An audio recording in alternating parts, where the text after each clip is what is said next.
Vitriolic political talk has become a staple of American airwaves in the last few decades, but now, after the shooting of Congresswoman Giffords, America is re-examining its relationship with the spectacle of talk radio, something that I take part in.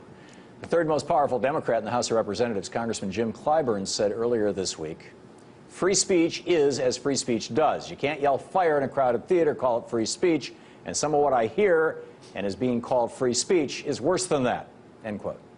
Although not one single serious legislative proposal has been put forward in decades to reinstate the Fairness Doctrine, a law that required broadcasters to, quote, operate in the public interest by adequately informing citizens of important news, end quote, it's been turned into a huge and hysterical straw man by people like Republican Congressman Mike Pence and Greg Walden to raise money for their campaigns so they can do battle against liberals trying to censor Rush Limbaugh.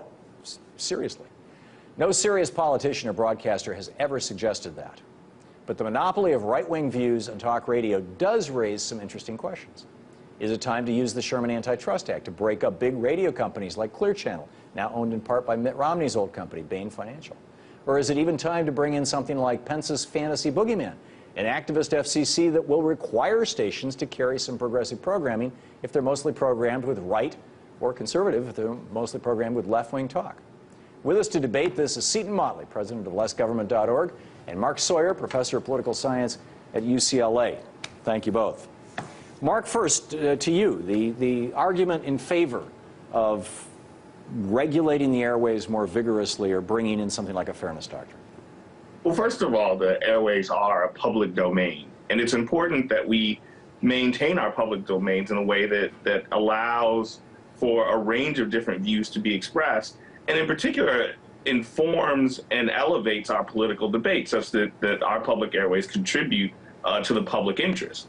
And it's hard to say that people being filled with, right-wing hate talk radio 24/7 as they turn on their radio, only getting one point of view, getting a very limited set of facts even to base that point of view on. So oftentimes outright lies is really helping and operating in the public interest. And so we need something to help that. I mean, we have citizens in America now who are just sequestered off into their own points of view between that kind of radio and what you get on the internet. People never have to hear from any other side. So, Seton, we're balkanizing America here. How can this be a good thing? The other side of that coin is Americans are free to choose the news and information they want to choose. The public interest is best served. Well, actually, not true. The public interest is best served. No, just simply not true. Yes, it is. No, it's not true. They choose Rush Limbaugh. They don't choose. There are hundreds of communities in this country where there is no progressive talk radio available at all. That's because there's no audience for it. There are several major cities. That's because there's no audience for it. Actually, it does quite well in those cities where it's located. And someone bought up what was a progressive FM talk station and put 80s rock music on it. The station was vibrant. It was doing well. People listened. It was in a community that supported that kind of thing. That's the free market, man. That's the free market. That's the free market. It's not the free market. Sure it is. For example, my network, when I was with if a radio station could make money, station in Miami, Florida, they were pulling 4 shares. They pulled us, replaced us with sports. They were pulling 1.5 shares. That's their business. They were able to make more money with a 1.5 share doing sports because they owned the company that owned the syndication that sold the sports. That's business. That's vertical integration. That's monopoly. That's business. It's not vertical. What monopoly? Would you stop with the monopoly? That is the exact same thing as back when the studios used to own the theaters and Congress intervened. It's not 1920 anymore. The studios can't own the theaters. It's not. So there aren't cartels. No, there aren't cartels. Radio is a cartel. It's controlled by a small number. In 1987, when they rescinded the Fairness Doctrine, there were 100 talk radio stations.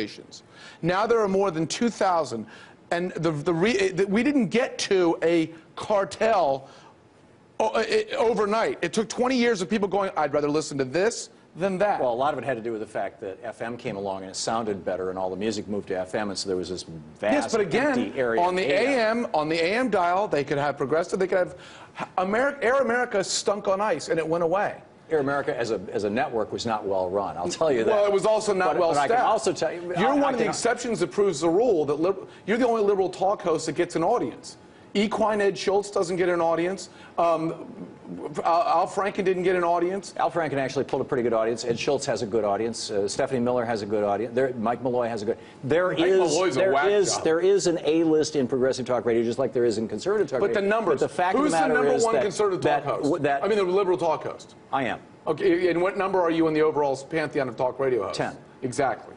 But America likes of A, the they 9 don't above like me, B. I would say probably 3 of them aren't even political. But well, I know, like Laura Schlesinger and that kind of Dr. thing. Joyce. But what I'm saying is, people choose conservative talk radio much more frequently than they do liberal talk radio. I want to leave it to the people to decide what the public interest is. Again, my point. No, it's not. There are large chunks of America where it's simply not available. I know a lot of people who run radio stations, and they say, Rush Limbaugh in ratings in cities. I beat Sean Hannity. Clear channel controls what we see, or here on the airwaves. If you want, look, why don't you get together with some liberal friends, start a liberal network like Air America, and see if you can do any better than Air America. Let me throw something into both of you here. I'm sorry, but professors aren't paid enough to have millions of dollars to finance the development. If you have a good idea, you can raise the money. Mark and Seton, if you have a good idea, you can raise the money. Seton, I don't believe that myth either. But here, let me toss something out here to both of you.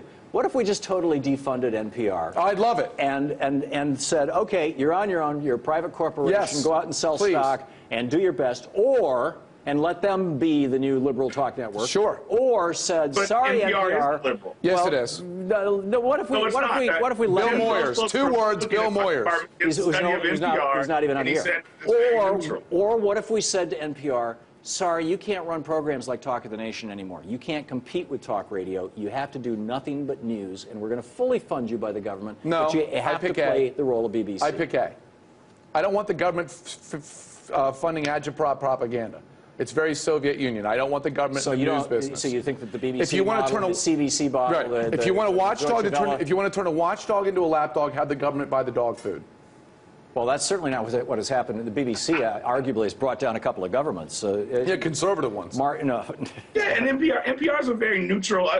NPR is neutral. NPR is a liberal station. It's absolute nonsense. Okay. NPR presents facts. And it's funny, facts have now become liberal ideas. No, conservatives are so untethered from facts. No, liberals never let facts get in the way of a good beating. Well, actually, Mark, my concern about NPR is that back when they were fully funded by the government, they did that expose on Archer's Daniel Midland, which led to the largest fine in the history of the food industry. I think it was a $300 million fine, just busted ADM open, and for price fixing.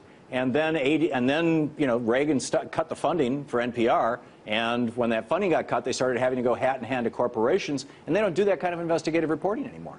Doesn't that concern you, Mark? Yeah, that concerns me, and that's why we should fully fund NPR, a station that presents facts and operates in the public interest. Yeah, my point. That's either all or nothing. I think this hybrid kind of happens. So it'll operate in the government interest instead. Well, if the government interest is the public interest, isn't that a good thing? No, but it's not. It's in the government interest. The government is us, Seton. This is a democracy.